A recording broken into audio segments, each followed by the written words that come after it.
Welcome to this lesson on statistics and probability.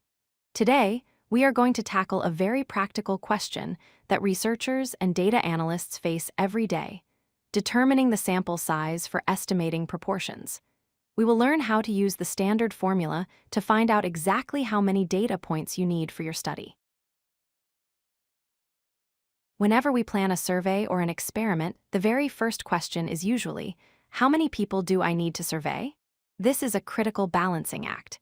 If your sample is too small, your data will be unreliable and the results won't mean much. But if your sample is too large, you are wasting time, budget, and resources. We need to find the Goldilocks number just right. Here is the formula we use to find that number, which we call n. It might look a bit intimidating at first, but it is actually made up of just three simple parts.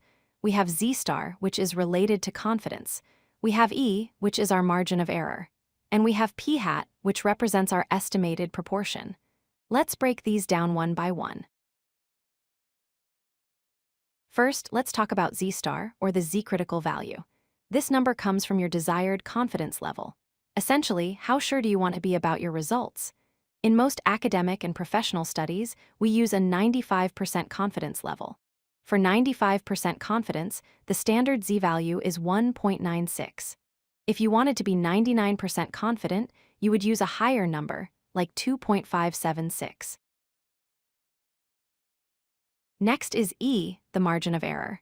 This defines the precision of your estimate. You often hear this in the news as plus or minus 3%.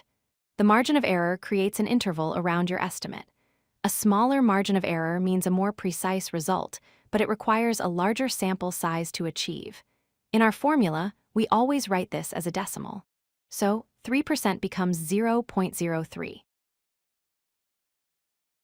The third component is p hat, the estimated proportion.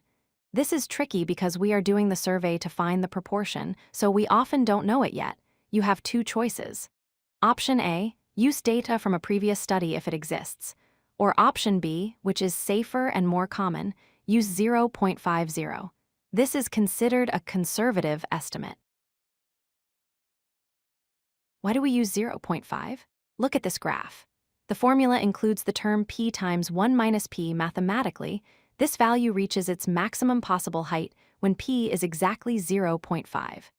By using 0.5, we are calculating the sample size for the worst-case scenario of variance.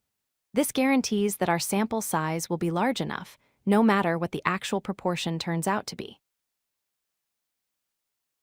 Let's apply this to a real-world scenario. Imagine a city planner wants to know what percentage of residents support a new bike lane. They want 95% confidence, and they want the result to be accurate within 3%. Since they have no prior data, they will use the conservative estimate for the proportion. Now we plug our numbers into the formula. We take 1.96 divided by 0.03 and square that result. Then we multiply by 0.5 times 0.5. 1.96 divided by 0.03 gives us about 65.33. Squaring that gives us roughly 4,268. Finally, multiplying by 0.25 gives us a raw result of 1,067.11. Here is the most important rule to remember. You cannot survey a fraction of a person. Even though the math gave us 0.11, we must always round up to the next whole number to ensure we meet our minimum precision requirement. So, we round 1,067.11 up to 1,068.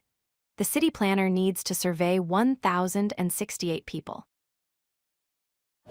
If you like this video, hit that like button and don't forget to subscribe.